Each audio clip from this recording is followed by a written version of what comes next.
Welcome to a Fish Out of Water podcast. This is your host, Richard Lipman. Today we're interviewing Ragnhild Ekner and Tatiana Fuentes Sadowski. This podcast is sponsored by Demode Records, available at www.richardlipman.co/Demode Records.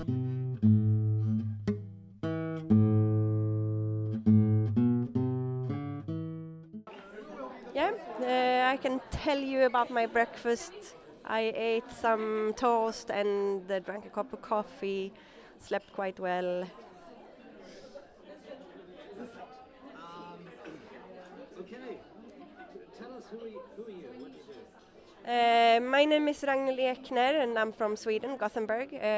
I'm a documentary filmmaker and I am here with a film called Ultras about football supporters around the world. What are your career highlights? My career highlights is like the highlight of my life as well. It was actually my life peaked at the beginning of the process with this film when I went to Morocco to film the supporters of Raja Casablanca, and I stood in front of 50,000 football supporters at their stadium Mohammed V, and that atmosphere was so amazing. So. What's the connection with Sweden and Morocco? I've been portraying football supporters around the whole world, so and the ultras culture specifically.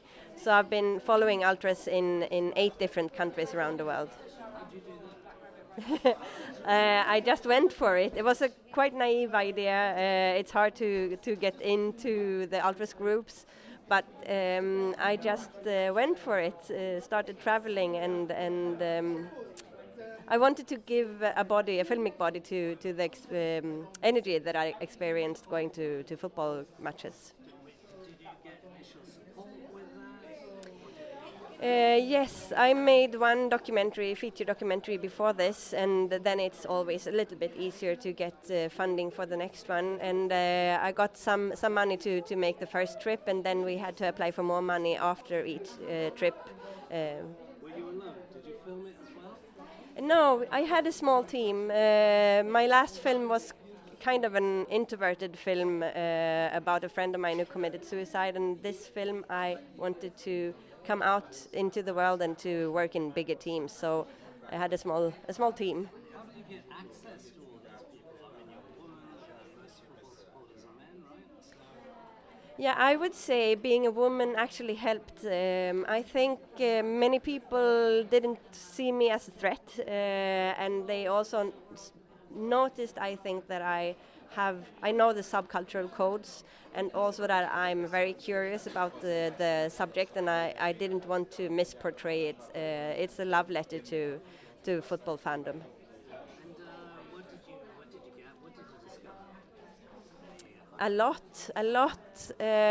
I discovered that it looks very similar around the world, but it also has many differences depending on what the surrounding societies looks like, and the knowledge of how to organize big groups and how to resist police is also used in different ways depending on what regimes it's performed in.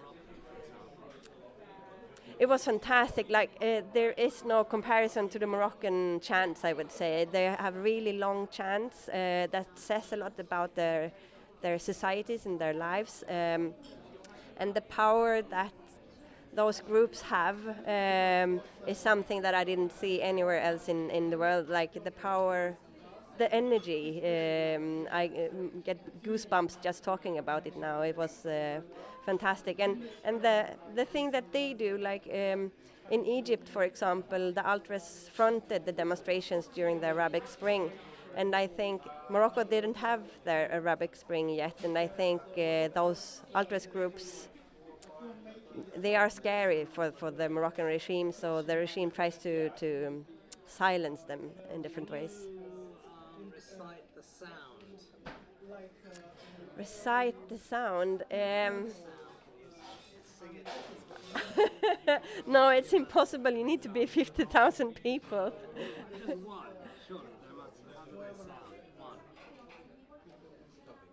No, I'm sorry. It wouldn't be just to them. What's next? Was there anyone in particular that you were wanting to speak to, or you haven't speak to Actually, like my first film was also about the subculture, about my friend who died, and about our common time in graffiti culture. And now this one about the ultras culture.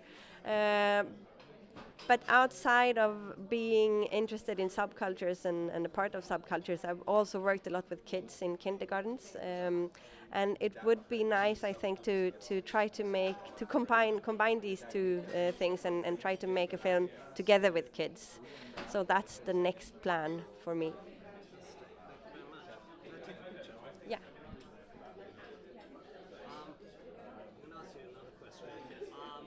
What was the challenge? Surely you must have had some difficulties going to some dangerous moments.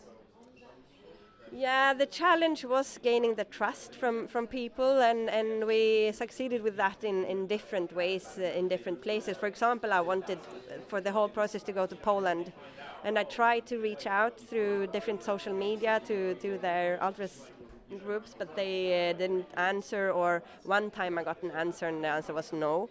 But then in the end I just went there and I got the permission to film a game, and then I thought, like, that way I will have the atmosphere from a game there.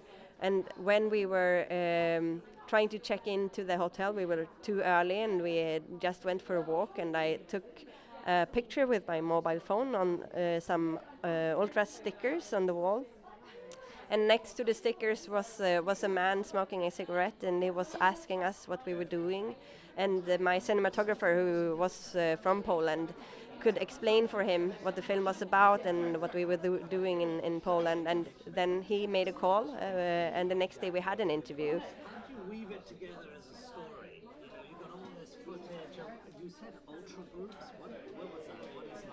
Yeah, ultra groups, it's supporter groups, football supporter groups, and it's not hooligans. Like there's a clear division between hooligans and ultras groups most often. So the whole hooligans' main thing is to fight other groups, but the ultras' main thing is to create atmosphere in the football stands. So they are the ones coming up with the chants, having the flags, everything like that.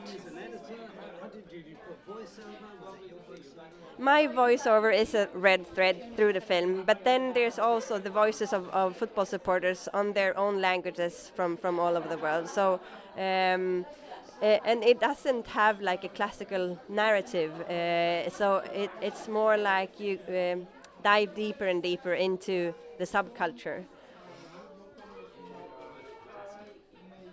Would you say it was like a surreal diary, or just very intense? Yeah, it was probably the most adventurous 8 years of my life making this film, and I'm gonna miss it a lot. Always having an adventure ahead. Thank you. Okay, say this is your name for a Fish Out of Water podcast. Yeah. Just this is a Fish Out of Water podcast. Official water. Fish Out of Water podcast. Fish Out of Water podcast. Doing an interview with Fish Out of Water podcast. Hi, my name is Ragnhild Ekner, and I'm doing this interview for Fish Out of Water podcast. Thank you. Hola, me llamo Tatiana Fuentes Sadowski y esta es una entrevista para el Fish Out the Water podcast. Entendí, sí. Soy una cineasta de Perú. Trabajo mucho con archivos y con película analógica. También vivo en Cusco, en los Andes. Y pues esta es mi primer largometraje, La memoria de las mariposas. Y es una película que estrenó este año en la Berlinale La película ha tenido un recorrido magnífico, estamos muy contentos de estar aquí presentándolo en Londres. Y ha recibido muchas buenas críticas, muchos premios.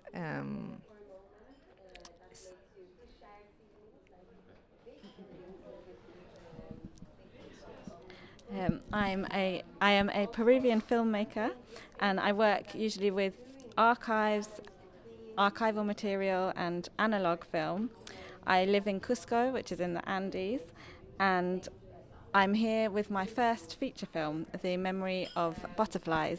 The film had its premiere in Berlin this year, and we've been on a magnificent journey with the film. We're very happy to be here in London. The film has received great reviews, and it's won quite a few awards as well.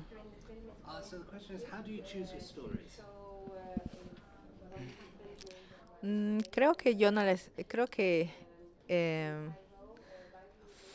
o ella me escogió o fue una selección muy intuitiva, quizás que tenía que realizarse, muy mágica también. No es una historia contada desde la objetividad ni desde escojo esta historia porque es buena para hacer una película. No fue esa la lógica. Creo que es una historia que necesitaba ser contada y pues nosotros partimos solamente de una fotografía y de la fuerza que había dentro de esa fotografía en la mirada de estos dos chicos, Omarino y Aredomi, y decidimos seguir esta fotografía a donde ella nos lleve, y nos llevó en un viaje maravilloso de 10 años, de mucho aprendizaje, de mucha transformación, y nos llevó a confrontarnos con nuestra propia mirada, a aprender a descolonizar nuestra propia mirada y a entender la complejidad del mundo de los pueblos indígenas de la Amazonía hoy en día.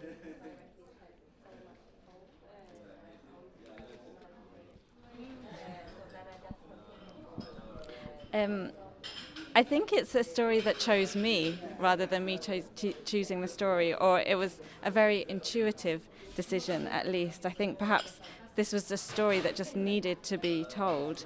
And the magic is that we don't tell the story from an objective perspective, or we didn't choose to do this story because we thought it would make for a good film. That wasn't the logic behind making this film. I think it was simply a story that needed to be told.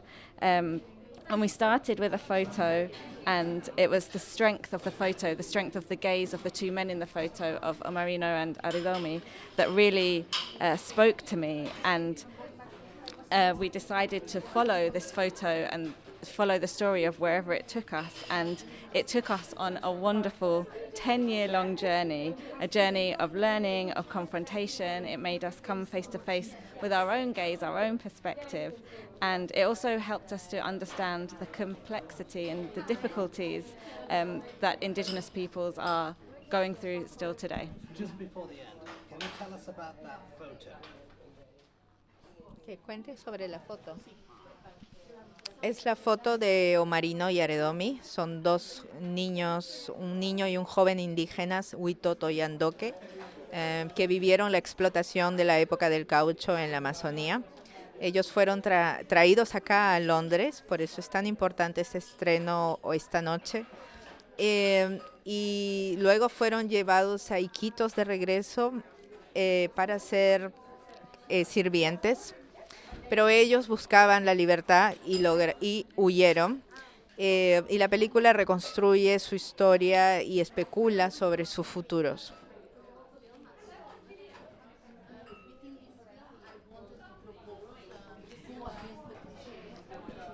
So this is a photo of Omarino and Aredomi, who are a young man and young boy who are from the Huitoto and Andoque peoples, and they lived during the era of the rubber exploitation in the Amazon, and they were brought to London, which is why it's so important to be showing this film here this evening.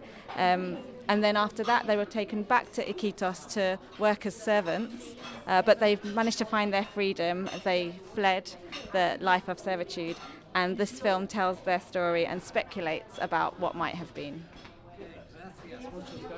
Thank you to you. Thank you very much. Thank you for listening to a Fish Out of Water podcast. This is your host, Richard Lipman. Should you have any questions, comments, or suggestions, please get in touch.